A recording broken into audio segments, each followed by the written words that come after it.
I'm Vivian Mitchell. I'm 67 years old, and I've learned that the sharpest knives are held by the people you hug the tightest. I spent 40 years reinforcing steel beams and calculating load-bearing limits for skyscrapers in a field that didn't want women, especially not black women. But I never thought I'd have to calculate the breaking point of my own family. I built a $2 million safety net for my son, a trust designed to keep him safe for life. But his wife thanked me by trying to put me in a state-run facility for the mentally infirm. They saw a grieving widow who talked to her roses and drove a rusted truck. They saw a relic. They didn't know I had already bought the dealership where she worked, and I was just waiting for the ink to dry. Tonight, they are walking into my home with legal papers to take my freedom. By tomorrow morning, they will be homeless, and I will be the one deciding if they get to keep the keys. If you're watching this video, tell me where you're from or what time it is for you. The roast beef was dry. That was the first sign that something was wrong. My son, Marcus, had always been a phenomenal cook, picking up the skill from his father Richard. Richard could turn a shoe into a gourmet meal with enough rosemary and patience, but tonight, the beef sitting on my plate was gray, fibrous, and tasted like sawdust. It was distracted cooking. It was the cooking of a man whose mind was somewhere else, somewhere frantic. Across the table, Elena was swirling her wine glass like she was auditioning for a villain in a soap opera. She watched the red liquid coat the glass, checking the legs, performing the ritual of sophistication she thought impressed me. It didn't. I knew she couldn't tell a Merlot from a juice box, but I played along. I always played along. That's what engineers do. We observe the stress fractures before we declare the building unsafe. This creates a unique profile, Elena said, taking a sip and grimacing slightly before hiding it behind a wide toothpaste commercial smile. Excellent choice, Viv. You really have a hidden palate. It's the house wine, I said, cutting a piece of the dry beef. $5 a bottle at the corner store. Elena's smile froze for a microsecond, a glitch in the matrix before resetting. Well, it's a hidden gem then, just like this house. You know, I was telling Marcus on the drive over, this place sits on a gold mine. The zoning laws in this district are changing. Commercial expansion is creeping in. I chewed slowly. Is that so? Absolutely. Elena leaned forward, her elbows resting on the table, invading my space. She wore a designer blazer that cost more than my first car, but it fit her poorly around the shoulders. She carried tension there, the weight of a woman constantly looking over her shoulder. It's all about leverage, Viv. Asset utilization. You're sitting on equity that's doing nothing but gathering dust. Literally. Marcus kept his eyes on his plate. He was pushing peas around with his fork, building little green barricades. He looked tired. No, he looked exhausted. His skin was drawn, and there were dark circles under his eyes that even his deep complexion couldn't hide. He was 32, but tonight, he looked 50. We're fine, Elena, I said calmly. The house is paid for. I have my pension. I don't need to utilize anything. But that's the old way of thinking, Elena pressed, her voice taking on that slick salesman cadence. Stagnation is death in this economy. You have to move. You have to pivot. Listen, an opportunity has come across my desk, a once-in-a-lifetime thing. Here it comes, I thought. The pitch. There's a development project starting up near the old shipyard, Elena said, lowering her voice to a conspiratorial whisper. Project Apex. It's hush-hush tech sector. They need bridge capital for the land acquisition before the big banks greenlight the construction loans. It's a 30-day turnaround, Viv. 30 days, and the return is 40% guaranteed. 40%, 40%, I repeated. In a month. Conservative estimate. Elena nodded enthusiastically. Could be 50, but we need to move now. The window closes on Friday. I'm putting everything I can scrape together into it. I want you in on this. I want us to win together.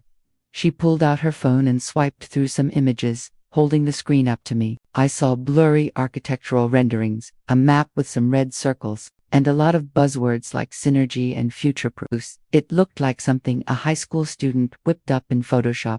How much? I asked. Elena licked her lips. It was a predator's tick. 25,000. That's the buy-in unit. Just 25 grand. Viv, in 30 days, I hand you back 35, maybe 40. It's free money. I looked at Marcus. What do you think, Pav? He flinched, his fork clattering against the ceramic. He finally looked up, and his eyes were pleading, not for the money, but for something else. He wanted me to say yes so the pressure would stop. I could see the invisible hand squeezing his throat. Elena knows the market, Ma, he said, his voice thin and brittle. She says it's a sure thing, and we could really use the win. Things have been tight. I raised an eyebrow. With Elena's commissions at Stone Luxury Motors, I thought she was the top earner. The market fluctuates, Elena interjected quickly, a little too loud. Luxury cars are seasonal. We're in a dip. But this investment, this is the ladder out of the dip. This is the elevator to the penthouse. I put my fork down. I picked up my napkin and wiped my mouth. I looked Elena dead in the eye. I'm an engineer, Elena. We don't build on promises. We build on blueprints. I just showed you the renderings, she said, tapping her phone. I need the prospectus, I said. I need the SEC filings. I need the developer track record, the land survey numbers, and the contract for the bridge loan. You get me those, and I'll look at them. I'll run the numbers. Elena's face darkened. The charm evaporated, replaced by a flash of annoyance. Viv, this is a private placement. It's nimble. We don't have time for you to sit there with a calculator and overthink it for 3 weeks. The deal vanishes in 48 hours. This is about trust. Don't you trust me? I trust gravity, I said. Everything else needs verification. Ma, please, Marcus whispered. Just think about it. Don't shut it down. I'm not shutting it down. I lied. I'm doing my due diligence. Send me the paperwork, Elena. If it's as good as you say, the numbers will prove it. Elena leaned back, crossing her arms. She looked at Marcus, shaking her head slightly, a gesture of profound disappointment, as if dealing with a stubborn child. Fine, she clipped. I'll see what I can pull together. But don't blame me when the ship sails and you're left standing on the dock. I like the dock, I said. It's solid. The rest of the dinner was conducted in suffocating silence. The air was thick with unspoken resentment. Elena checked her watch every 3 minutes. Marcus stared into his wine glass like he was trying to divine the future. I ate the dry beef and thought about the structural integrity of my family. It was failing. I could hear the steel groaning. My 67th birthday arrived 4 days later. I wasn't expecting a parade, but I wasn't expecting a declaration of war either. I was in the garage working on the carburetor of my '86 Bison truck. She was a beast, rusted around the wheel wells, smelling of oil and memories, but the engine block was indestructible. I loved that truck. Elena called it the tetanus shot on wheels. I called it reliable. The delivery van pulled up around noon. A young kid in a brown uniform hopped out carrying a large box with a bright, cheerful logo, Senior Solutions, Nutrition for the Golden Years. I wiped the grease from my hands with a rag and met him at the driveway. I didn't order anything. Gift, ma'am, the kid said, checking his handheld, from Elena and Marcus Mitchell. He set the box down and drove off. I stared at it. Senior Solutions. I pulled out my pocket knife and sliced the tape inside. Packed in dry ice were 20 plastic trays of food. Pureed carrots, mashed peas, meatloaf that looked like it had already been chewed. The labels were in large, friendly print, designed for failing eyes. Soft texture for easy digestion, the package proclaimed. At the bottom of the box was a glossy brochure for the Pines, an assisted living facility on the other side of town. Stuck to the brochure was a yellow sticky note in Elena's handwriting.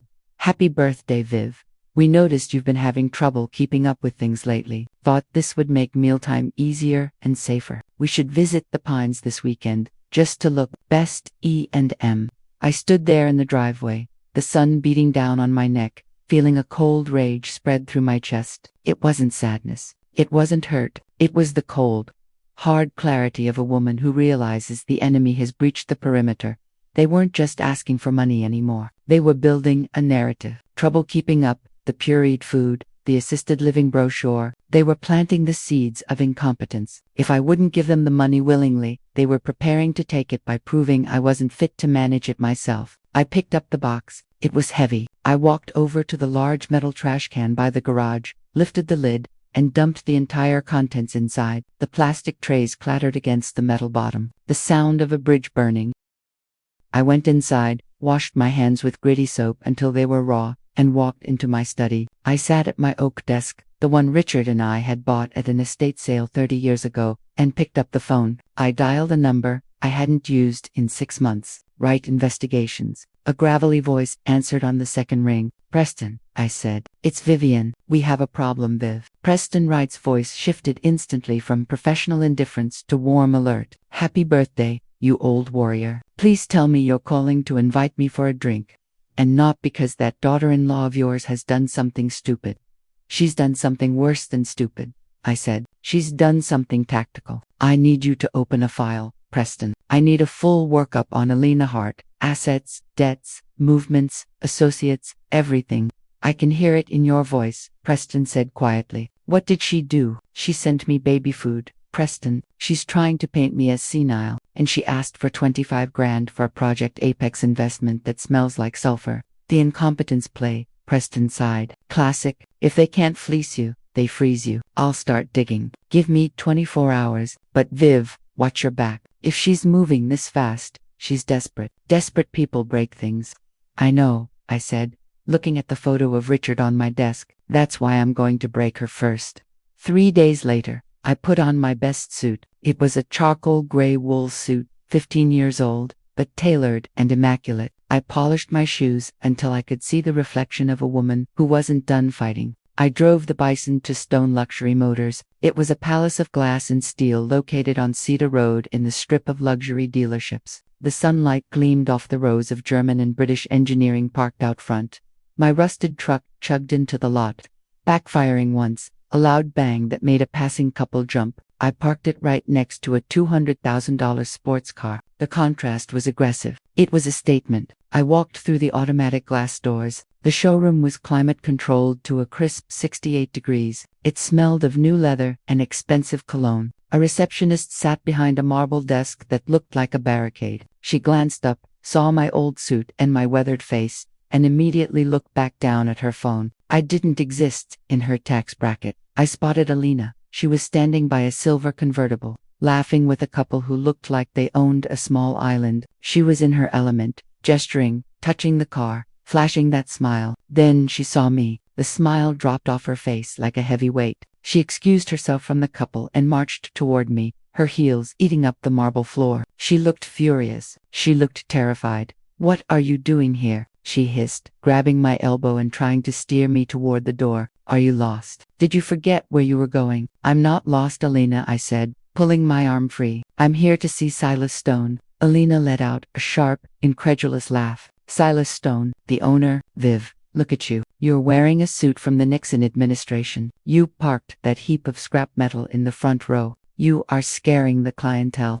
"I have an appointment," I said calmly. "You have a delusion." Elena's voice rose. Heads started to turn. The receptionist was watching now. "This is exactly what I was talking about. You're confused. You're embarrassing yourself. And worse, you're embarrassing me at my workplace. I cannot have this. I have a reputation here." "Your reputation is about to change," I said. "Get out," Elena snapped, pointing a manicured finger at the door. "Go home. Wait for Marcus to come check on you. If you don't leave right now, I'm calling security and having you dragged out. Do you understand? You are trespassing." "Is there a problem here?" The voice was deep, resonant, and carried effortless authority. Silas Stone walked out from the back offices. He was a tall man with silver hair and a suit that cost more than Elena's annual salary. He moved with the slow confidence of a man who owned the building and the land beneath it. Elena spun around, her face instantly transforming into a mask of servile apology. "Mr. Stone, sir, I am so sorry. This woman is a relative of mine. She's suffering from some cognitive decline. She wandered in. I was just handling it. I didn't want her to disturb the atmosphere." Silas Stone didn't look at Elena. He looked at me. A slow, warm smile spread across his face. He walked right past Elena, ignoring her as if she were a piece of furniture, and extended his hand to me. "Mrs. Mitchell," Silas said warmly. "Vivian, it is an absolute honor to finally meet you in person." I shook his hand. "Good to meet you, Silas. Sorry about the noise outside. The truck has a bit of a cough." "Character." Silas laughed. "It has character. Please, come with me. Your order is prepped and waiting in the delivery bay. My team has been polishing it all morning. We wanted it perfect for you." Elena made a choking sound. "Order, sir. Surely there's a mistake. Viv, Mrs. Mitchell drives. She's on a fixed income. She can't possibly." Silas finally turned to Elena. The warmth vanished from his eyes, replaced by a glacial stare. "Elena, isn't it?" "Yes, sir. Elena Hart, your top associate." "Not anymore," Silas said. His voice was flat. "I don't employ people who treat their elders and my VIP clients with such disrespect." I heard everything. "Elena, scrap metal, delusion. You are dismissed." "Dismissed." Elena blinked, her brain unable to process the data. "You mean for the day?" "I mean for good." Silas said. Clean out your desk. Rix will escort you. A large security guard, Rix, stepped out from the shadows, looking bored but ready. Elena looked from Silas to me, her mouth opening and closing like a landed fish. But she bought a car. Elena whispered, the reality cracking her skull. She didn't just buy a car, Silas said, turning back to me. She custom-ordered the Royal Phantom, paid in full 6 months ago. It's the largest commission this dealership has seen this year. A commission you just lost. Silas gestured toward the double doors. Shall we, Vivian? I followed Silas, leaving Elena standing in the middle of the showroom, stripped naked in front of her colleagues and customers. As the doors closed behind us, I looked back. Elena looked small, but she didn't look sorry. She looked vengeful. I didn't take the Phantom home. It was beautiful. A midnight blue beast with a cream interior. Exactly the way Richard had described his dream car in the journals he left behind. But the war wasn't over, and a tank like that draws fire. I arranged for Silas to store it for another week. I drove the Bison home. The adrenaline was fading, replaced by a grim anticipation. I knew the call was coming. My phone buzzed on the passenger seat halfway home. Marcus calling. I hit speaker. Hello, baby. How could you? His voice broke with anguish, not anger, pure pain. She's my wife, Ma. You got her fired. You went to her job and humiliated her. She humiliated herself. Marcus, I said, keeping my voice steady. She tried to throw me out. She called me senile in front of her boss. Because you were acting crazy, he said, his voice cracking. Showing up there in that old suit, making a scene. Elena said you tricked the owner. She said you made up some lie about buying a car to get her fired because you're jealous. Because you hate her. I bought a car, Marcus. A Royal Phantom. Stop it, he shouted. Stop lying. You don't have $500,000 for a car. You clip coupons for coffee. Why are you doing this? Are you trying to destroy us? Elena is a wreck. She's talking about how we're going to lose the house. She was counting on her bonus. You destroyed our future. Marcus, listen to me. Elena is lying to you. She's not who you think she is. No, you listen. His voice dropped, cold and hard. Elena was right. You're not yourself. You're vindictive, and you're confused. We tried to be nice. We tried to help you with the food and the brochure. But if you're going to be a danger to yourself and to us, we have to do what's necessary. Don't expect us for Sunday dinner. The line went dead. I gripped the steering wheel until my knuckles turned white. We have to do what's necessary. That was the threat. The guardianship. They were going to accelerate the timeline. I needed ammo. I needed the truth. My phone buzzed again. A text from Preston. Check your email, and don't go to the Project Apex site alone. But if you do, take the truck. You might need the bumper. I pulled over and checked the email on my phone. It was a preliminary report. The Project Apex investment Elena had pitched wasn't a tech park. The address she had given me for the site visit, to prove it was real, was a warehouse in the Collinwood district owned by a shell company linked to an underground gambling syndicate. Preston's note. Elena isn't investing. She's paying off a marker. She owes Big Viv. The 25K was just the interest on the debt. She's deep in the hole. I looked at the address. 404 Lakefront Avenue. It was 20 minutes away. I should have gone home. I should have waited for Preston. But the engineer in me needed to see the structural failure with my own eyes. I needed to know exactly how dangerous the load was. I turned the Bison toward the Collinwood district. Lakefront Avenue was a graveyard of industry. Rusted factories, broken windows, weeds growing through the asphalt. I found number 404 at the end of a cul. It was a corrugated metal warehouse with blacked-out windows. Several luxury cars were parked out back, totally out of place against the grime. I parked the truck behind a pile of pallets and crept closer on foot. I found a gap in a boarded-up window and peered inside. It wasn't a construction site. It was a casino. Card tables, smoke, low light. And there, in the corner, talking to a man who looked like he was carved out of granite, was a guy I recognized, not Elena, but one of the loan officers from the bank Elena used. They were exchanging envelopes. Suddenly, a heavy hand clamped onto my shoulder. Lost, Grandma. I spun around. A man in a leather jacket, thick-necked and smelling of stale tobacco, loomed over me. Another one stepped out from behind a dumpster. They weren't security guards. They were enforcers. Just looking for the leasing office, I said, playing the confused old woman card. No leasing office here. The first man grunted. He reached for my jacket. Let's see some ID. I didn't wait. I drove my heel into his instep hard. He grunted and hopped back. I shoved the second man into the dumpster and sprinted for the truck. Hey! I scrambled into the cab of the Bison and twisted the key. The engine roared to life with a defiant belch of black smoke. The two men were running toward a black SUV parked nearby. I slammed the truck into reverse, spun it around, and gunned it. The Bison wasn't fast, but it had torque. I tore out of the cul-de-sac just as the black SUV screeched onto the road behind me. The chase was on. They were faster, but I knew the physics of the road. I knew this district. I had helped survey it back in the 80s. I knew the shortcuts. I took a sharp left down an alley that looked too narrow. The mirrors of the Bison scraped the brick walls, sparks flying. The SUV behind me hesitated, then followed, scraping its expensive paint. "Come on, old girl," I muttered, gripping the wheel. I burst out of the alley and onto a service road that ran parallel to the train tracks. The SUV was gaining. One of the men leaned out the window holding something that looked disturbingly like a tire iron. He threw it. It clanged off my tailgate. I saw a gap in the fence ahead leading to the train yard, a steep embankment. The SUV was a crossover, low clearance. The Bison was a truck. I jerked the wheel right. The truck bucked and bounced down the embankment, suspension groaning, mud flying. I hit the gravel of the train yard and fishtailed, correcting hard. I looked in the rear view. The SUV had stopped at the top of the embankment. They couldn't follow. The drop would have torn their undercarriage out. I drove through the train yard, heart hammering against my ribs like a piston, and exited 3 miles down the line.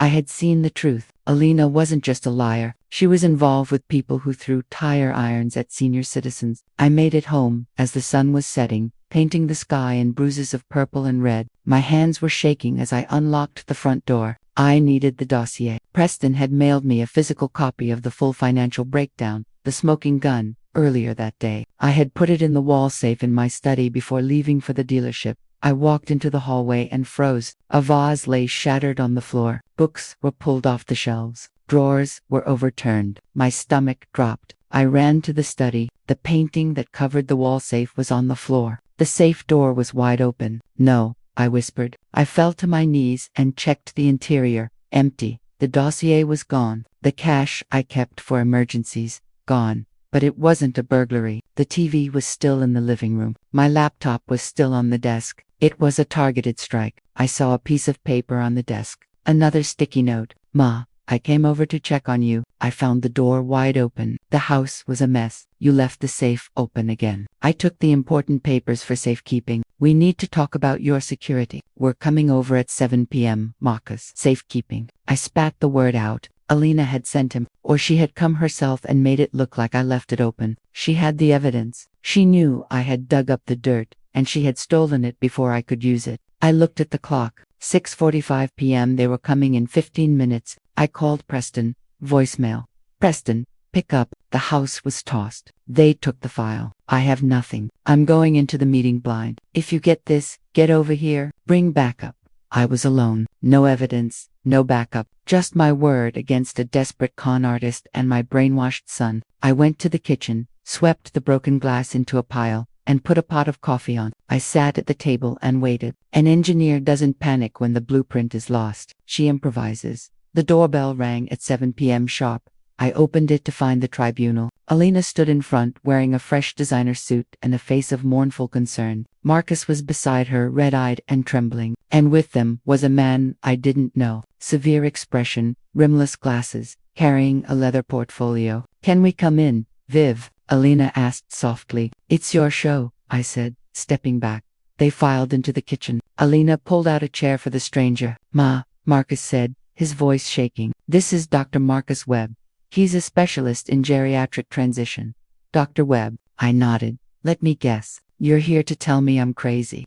Dr. Webb offered a tight, practiced smile. "Not crazy, Mrs. Mitchell. We're just here to assess your needs. Marcus and Elena are deeply worried about your recent behavior, the erratic spending, the paranoia, leaving your home unsecured." "I didn't leave it unsecured," I said. "It was broken into." "See," Elena sighed, looking at Dr. Webb. "Paranoia. She thinks someone broke in." "Viv," the door was wide open. The safe was open. "You're forgetting things. Big things. And the car? Dr. Webb asked, opening his portfolio and clicking a gold pen. Elena tells me you purchased a vehicle worth $500,000 today, a vehicle you have no practical use for.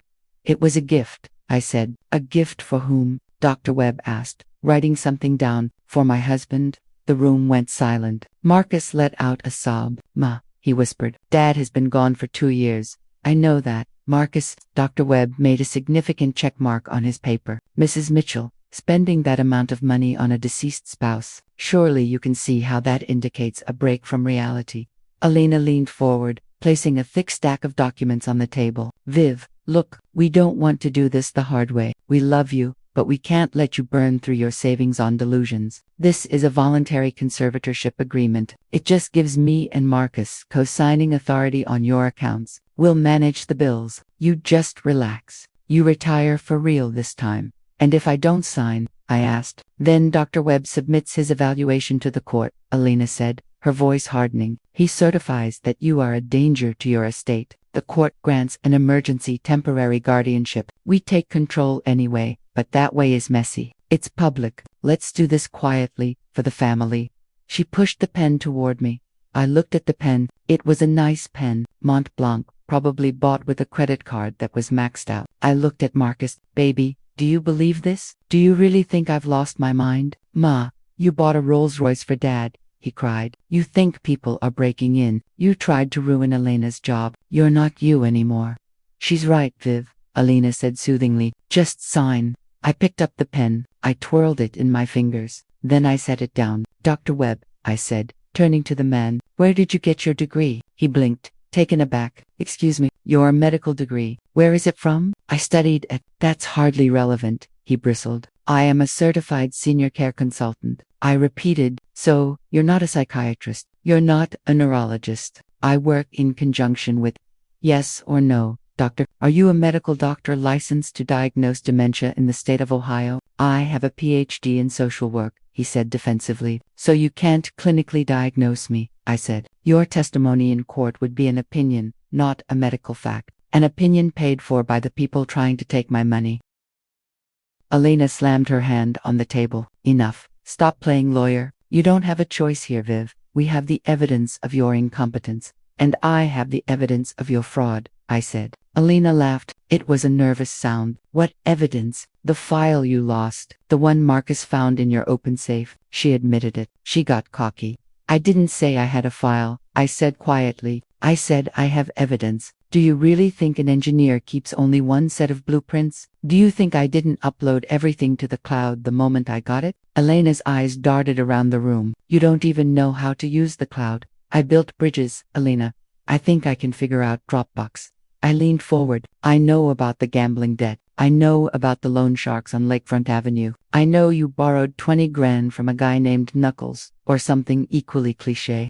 And now you need my money to pay him back before he breaks your legs. Is that the Project Apex synergy you were talking about? Marcus stopped crying. He looked at Elena. Gambling debt. Elena, what is she talking about? She's lying, Elena screamed, standing up. She's making it up. It's the dementia. And the second mortgage on this house? I asked, bluffing hard. I hadn't seen the paperwork on that, but Preston had hinted at it. Did you tell Marcus you leveraged his childhood home, Elena? Marcus's voice was barely a whisper. Did you? She's crazy, Elena shouted, sweat beading on her forehead. Dr. Webb, write that down. She's delusional. I'm not writing anything, Dr. Webb said, closing his portfolio. He looked spooked. He realized he had walked into a felony fraud scheme, not a family intervention. Sit down, Elena, I commanded. My voice wasn't the voice of a grandmother. It was the voice of a foreman on a job site, because my cloud backup just pulled into the driveway. Headlights swept across the kitchen window. A car door slammed. The front door opened. Preston Wright walked in. He didn't look like a pie from a movie. He looked like a pissed-off accountant carrying a briefcase and a portable projector. Behind him was Rix, the security guard from the dealership. Rix, Elena squeaked. Mr. Stone sent me, Rix grumbled, to make sure Mrs. Mitchell wasn't disturbed. Preston didn't say a word. He walked to the kitchen table, cleared away the guardianship papers with a sweep of his arm, and set up the projector. He pointed it at the blank white wall above the refrigerator. Connection established, Preston muttered. A massive image appeared on the wall. It wasn't a graph. It was a photo, a grainy surveillance photo of Elena handing an envelope to the man I had seen at the warehouse. Exhibit A, Preston said. Elena Hartpeng Vig, to the Russo Syndicate. Date, yesterday. Click. The image changed. A bank statement. Joint account, Mitchell. Balance, $450. A list of withdrawals. OnlinePoker.net. Caesar's Palace. DraftKings.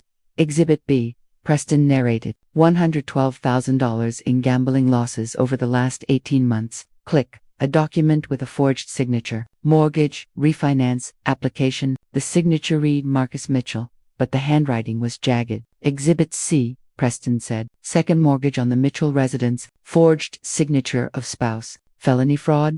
Marcus stared at the wall. He wasn't breathing. He looked at the signature. His name, written by his wife's hand. You forged my name, he whispered. On our house. Elena was backing away, shaking her head. Marcus, baby, listen. It was a system. I had a system. I was going to win it back. The dealership, the market was down. I just needed a bridge loan. Viv's money. It would have fixed everything. I was doing it for us. You were going to lock my mother away, Marcus said, his voice rising, cracking with horror. You were going to put her in a home so you could steal her pension to play poker. Elena, hit the wall. There was nowhere to go. Dr. Webb, I said calmly, I suggest you leave before the police arrive, unless you want to be charged as an accessory to elder abuse and attempted grand larceny. Dr. Webb was already at the door. He didn't say goodbye. He vanished. Elena looked at Rix, who was cracking his knuckles. She looked at Preston, who was holding his phone, ready to dial 911. She looked at me. Viv, please, Elena begged, tears streaming down her face. They'll kill me. If I don't pay them, the Russos will kill me. You have to help me. We're family. We're not family, I said. You fired your family. You're just a trespasser. Get out. Get out, Marcus screamed. It was a primal sound. Get out of my mother's house. Get out of my life. Elena scrambled for the door, grabbing her purse. She didn't look back. She ran into the night. A woman with no money, no job, no husband, and a debt that couldn't be paid with charm. The silence after the door slammed was heavy. The projector hummed, still displaying the evidence of Elena's betrayal. Preston reached over and turned it off. Marcus collapsed into a chair, burying his face in his hands. His body shook with violent sobs. I didn't know, he gasped. Ma, I swear I didn't know. I believed her. I helped her. I'm so sorry. I'm so stupid. I stood up and walked over to him. I put my hand on his shoulder. You're not stupid, baby. You were loyal. You loved her. She used that. That's what parasites do. He looked up, his face streaked with tears. But the car, you said you bought it for Dad. Was that true, or just something to hurt her? I pulled a chair close to him. It's true, but not the way you think.